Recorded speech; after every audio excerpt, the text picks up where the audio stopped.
A new Gallup poll has some very unfortunate news to share with the American Republican Party.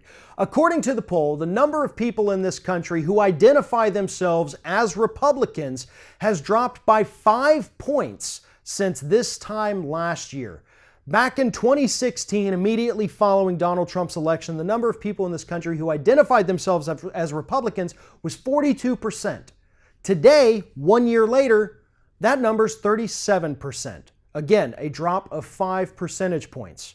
Among white women in the United States, their willingness to identify as Republicans has also dropped 5 points.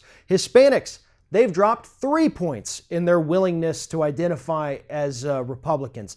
African Americans have actually risen by 1 point for some reason, but every other group, including college educated and non-college educated, have fallen by 4 points and 5 points respectively. So what does this mean? Well, it means that Donald Trump is having such a negative effect on the Republican Party and the image of the Republican Party that nobody wants to say they're a part of it anymore.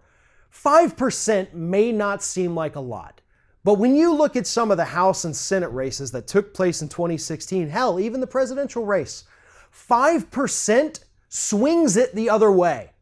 5% changes the overall political makeup of this country. 5% flips the House in 2018. 5% wins back a hell of a lot of Senate seats for the Democrats, and 5% kicks Donald Trump out of the White House in 2020. The Republican Party should be scared right now. A lot of it has to do with Donald Trump, but part of it too is the fact that people all over this country now see what you stand for. They saw what you tried to do with the repeal and replace healthcare bill. They see what you're going to do with this tax bill. They understand that there's nothing in it for them. They know that while on the surface their taxes may decrease a little bit, you're taking away all their write-offs.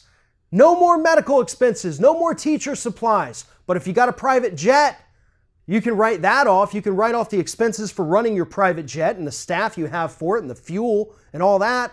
But sorry, we're also cutting your Medicaid, your Social Security, your Medicare, your disability benefits, pretty much everything you can think of. Because again, we got to give the wealthy those tax breaks for those private jets. I predict that in the next 12 months, we're going to see these numbers drop even further. We're going to see it go from a 5-point drop to maybe a 7 or an 8-point drop. And again, if these numbers stay consistent or get even worse for the Republicans, there is no chance in hell of them holding on to the House in the 2018 midterms. Thanks for watching, and if you like what you see here on Ring of Fire, we encourage you to subscribe to our channel. You can see the little subscribe button down there, but if you're watching it on another device where you can't see it, go to youtube.com/TheRingOfFire, hit subscribe, be notified every time we get a new video.